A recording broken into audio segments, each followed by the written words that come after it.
Se trata de un regreso al hogar, a la patria mítica, allá donde los sueños, la poesía y el ser esencial se encuentran.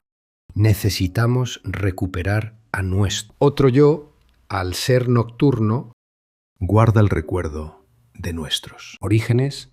Hemos de cultivar memoria de los sueños y recuperar los sueños para la memoria. No nos mueve la necesidad de interpretar sus imágenes para nuestro beneficio, sino que sean ellas las que nos interroguen acerca de nuestra existencia, lo que es y de lo que falta, de lo que podría ser y de lo que ha de dejar de ser, de lo perdido y de la posibilidad de reencontrarlo. No tratamos de mendigar en los manuales el significado de un sueño, sino que nos dejamos elevar o descender por sus imágenes a otra dimensión. Una dimensión habitada por seres no físicos, pero tan o más reales. Seres transmundanos que están más allá de lo cotidiano y lo rutinario, de los que podemos aprender, a los que podemos interpelar. O quizás ser nosotros los interpelados, nuestras actitudes cuestionadas, nuestros valores puestos a examen. El camino de la luna es de nocturnidad, pero sin alevosía. Dejar atrás el control y las certezas. En suspenso la voluntad del ego. Abrirte a la experiencia de lo inefable, al misterio de las historias que nos cuentan, que nos ayude a despertar del sueño diurno de una existencia sin sentido y que nos facilite, asimismo, una reconexión con la otra mitad del ser, la nocturna, la que resulta invisible, la lógica cotidiana pero poderosa, pues encierra en sus entrañas los anhelos más profundos. Es lo que deseamos sin saber, lo que buscamos sin querer, lo que perseguimos casi siempre sin alcanzar, dado que los ojos diurnos se quedan en la corteza visible de las cosas. No son necesarias técnicas depuradas ni metas programadas. Más bien se requiere mente del principiante, la curiosidad y una inclinación al asombro y al pasmo reverencial. No buscamos en los sueños consejos morales sobre el buen vivir, sino atisbos, señales, augurios que estimulen, despierten al espíritu indomable que nos habita. No queremos convertir al sueño en una proposición razonable, un esquema de significados lógicos que tranquilicen el ansia de control, más bien que el sueño nos inquiete, que sus mensajes sean escuchados, respetado su poder transfigurador. Los sueños confabulan seres fantásticos en escenas tan cotidianas o irreales como pueden ser, tan extrañas y familiares como podemos concebir. Una mezcla abigarrada de entes imaginarios y reales como el suelo que nos sostiene. Su rareza es la del lugar, común a las contradicciones que derriban los muros de la lógica diurna. Coexisten pasado, presente y futuro, seres y enseres, en una amalgama narrativa que, como la poesía, deslumbra, seduce y pasma por su extraña belleza y sacude el exceso de moralina por su indiferencia a los juicios humanos demasiado humanos. Los sueños, como la poesía, iluminan, consuelan, inquietan, animan, evocan placeres divinos y, sobre todo, asustan a las almas timoratas. Los sueños, como la poesía, convocan a una vida más originaria, auténtica y transparente, así como la noche, negritud, transparenta el inmenso océano de estrellas que nos mecen. Configuran Queriso espacio común del encuentro con el otro y con lo otro de nuestro ser, conducen a lo ignoto del alma, para que desde allí oteemos el infinito, abandonemos las incongruencias que nos separan de la vida y que nos sumen en el sopor de la existencia sin sueños.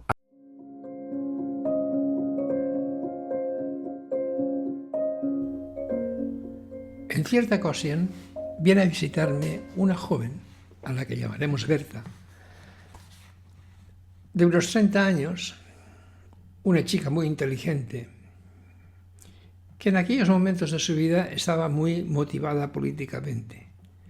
Era militante de un movimiento contestatario que había tenido algunos altercados con la policía. Viene a verme por eso con la intención de simplemente quiere conocerse mejor. No me plantea ningún síntoma grave ni nada por el estilo. Bueno, empezamos a trabajar con ella y enseguida sale a relucir en sus relaciones familiares una relación muy cercana con su padre y en la misma medida una relación muy lejana con su madre. Ella, en sus actividades de protesta social, como dije, en alguno de los altercados con la policía había sido incluso detenida y puesta a disposición del juzgado. Ella siempre se jactaba de que se había prácticamente burlado de los jueces porque los había engañado y había conseguido su liberación inmediata. Conforme nos vamos adentrando en la terapia, se va haciendo evidente que Berta tiene problemas de relación, sobre todo de relación sentimental. Conoce chicos, pero enseguida llega a la conclusión de que son poco para ella. Un día, Berta me cuenta que ha habido una discusión en su casa en la que el padre de Berta, en un estallido emocional, grita: «No aguanto más a tu madre, las mujeres sois insoportables». A lo cual Berta le responde: «¿Así que todas las mujeres somos iguales?» Y el padre: «Tú eres diferente, pero contigo también estoy muy enfadado». A lo que Berta le responde: «Sí, ya sé, no soportas que vaya al psicólogo». A lo que él responde: «Te comen el cerebro. Este hombre te está influyendo mal. Voy a tener que hacerle una visita, ya verás». Posteriormente, Berta empieza a tener una serie de sueños tipo pesadilla, al cual más alarmante, porque aparecen los contenidos del sueño, siempre son catastróficos. Una inundación que lo arrasa todo, cataclismos, siempre llenos de angustia. Obviamente, esta serie de sueños catastróficos para mí anunciaban una crisis, la emergencia de una crisis fuerte. Aunque en aquel momento no podía yo imaginarme cuán fuerte y seria sería esta crisis. Efectivamente, un día se me presenta a la consulta, suena el timbre, abro la puerta y me encuentro a Berta en el umbral. Me sorprendo por dos motivos. Por uno, porque no la esperaba, no creía que tuviéramos cita aquel día. Y en segundo lugar, por el aspecto que tiene. Parece que ha estado sin dormir, una expresión rara, intensa. Pasa. Y alocadamente entra en la consulta y empieza a dejar ir un delirio, varios delirios, que me dejan anonadado. Me cuenta: «Llevo 2 días caminando por la calle porque Dios me está ordenando que mate a Salman Rushdie». Seguidamente me decía, con la misma intensidad y ojos desorbitados: «Soy hija de la araña negra». para luego acabar diciéndome, tú eres Jesucristo, por momentos, y en otros momentos me decía, tú eres el diablo. Le hago sentarse, le hago que se calme un poco y acaba contándome. Lleva 2 días caminando por la calle, estaba en su apartamento, empezó a sentir la voz de Dios que le ordenaba esta acción, matar a Salman Rushdie. Cogió varios enseres, los tiró por la ventana, salió de su casa, empezó a deambular, tiró las llaves de su casa a un contenedor y estuvo 2 días paseando en medio, prendada del delirio. Aquella sesión fue muy intensa, como se podrá suponer. Yo por momentos tenía que hacer más de contenedor de la energía explosiva que brotaba que otra cosa, ¿no? Aquella sesión se prolongó 2 o 3 horas.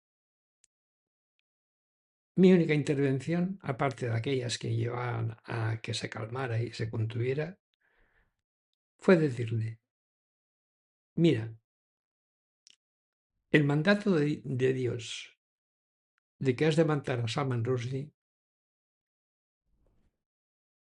te lo has de creer. Es una verdad de tu psique.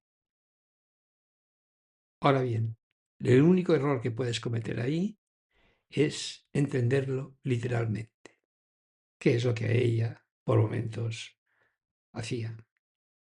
Estos pensamientos, este delirio, te están expresando una verdad, pero ojo con caer en la tentación de entenderlo literalmente y creer que has de ir a Inglaterra a buscar a Salman Rushdie y matarlo.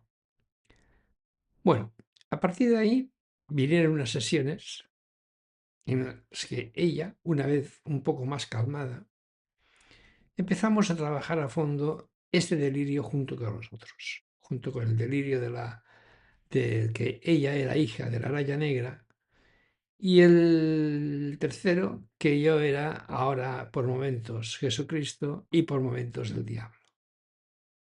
Voy a hacer un resumen porque fue una labor intensa y larga, ¿no? La idea en la que giró mi tesis terapéutica era que Salman Rushdie no era otra cosa que un propio aspecto de sí misma, un propio personaje de sí misma. Salman Rushdie era su propio complejo de superioridad intelectual. Me apoyé en esto en las reflexiones sobre el significado de Salman Rushdie, el significado como persona pública, como personaje conocido mundialmente.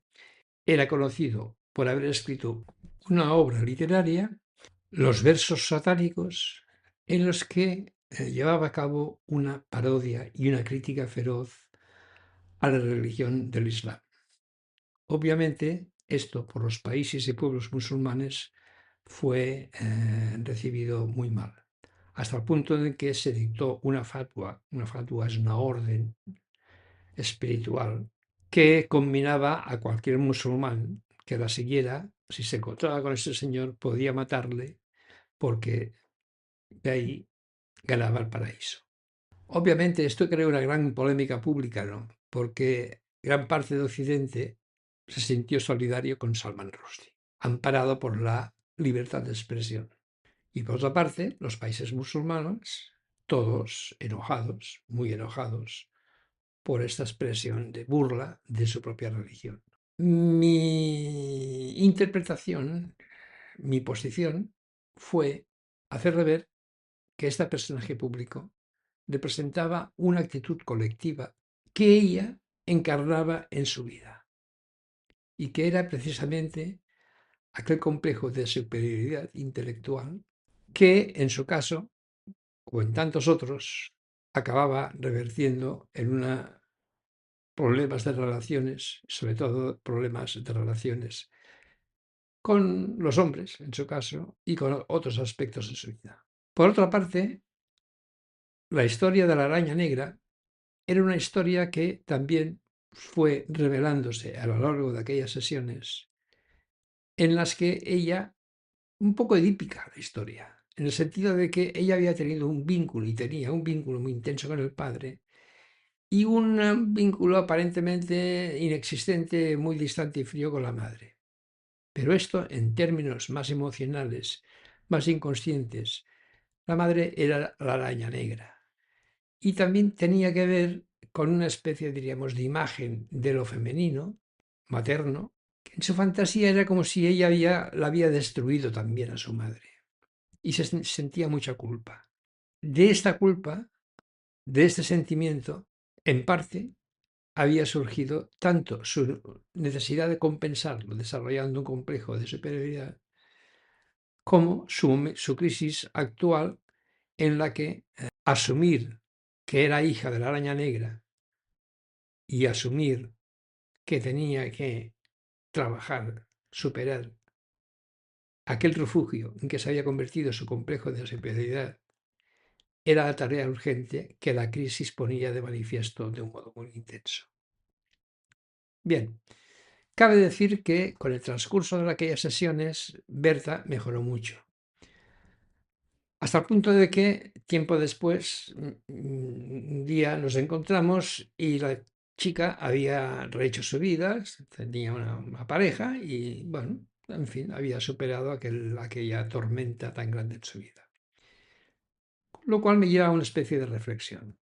¿Qué hubiera ocurrido si Berta, en medio de aquella crisis, se acerca a un especialista que no domina, no comulga con esto, con esta idea, con esta visión, y precisamente la llama loca porque sus delirios, sus discursos, no tienen ningún sentido?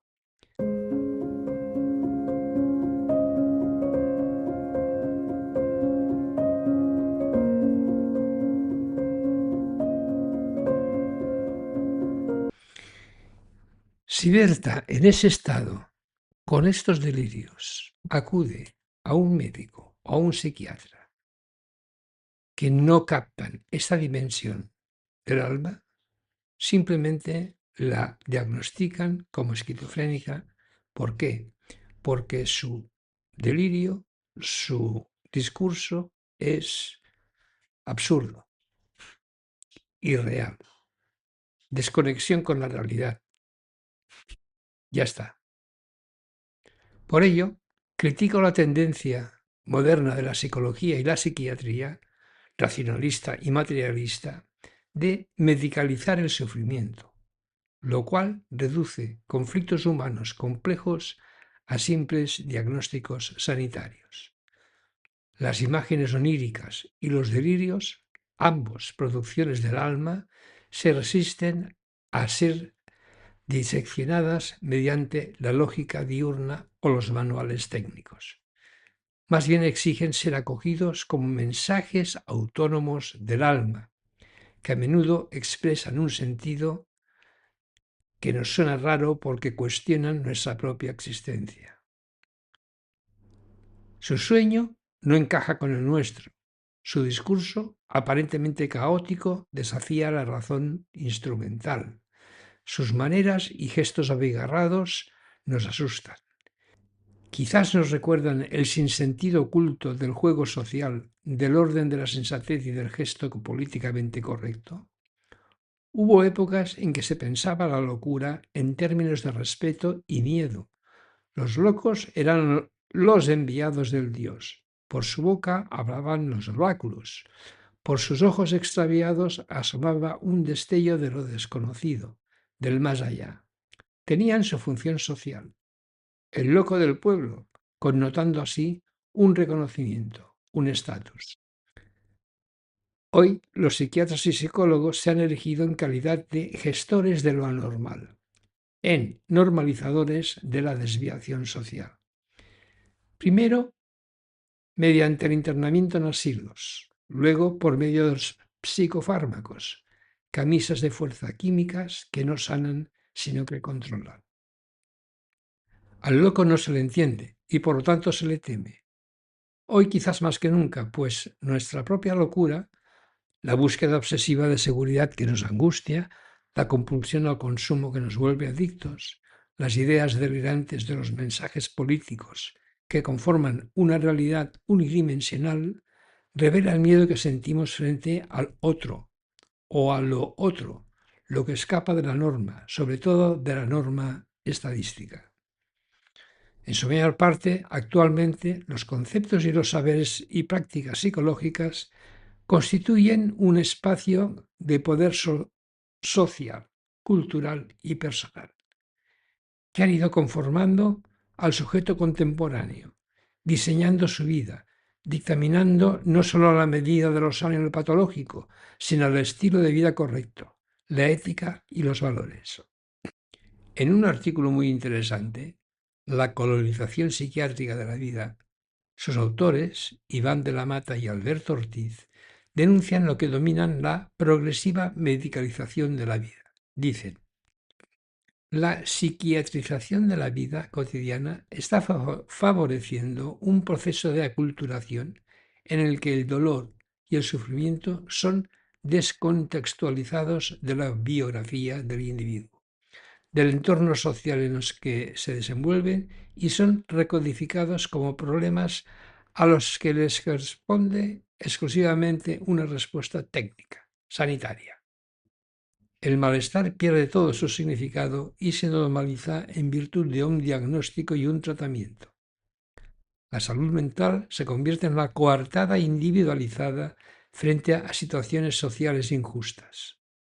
Muchas veces, conceptos como trastorno de ansiedad o depresión, etc., expresan un sinnúmero de conflictos laborales, familiares e injusticia social que se reducen a un problema meramente de orden sanitario. Y concluyo con la siguiente reflexión.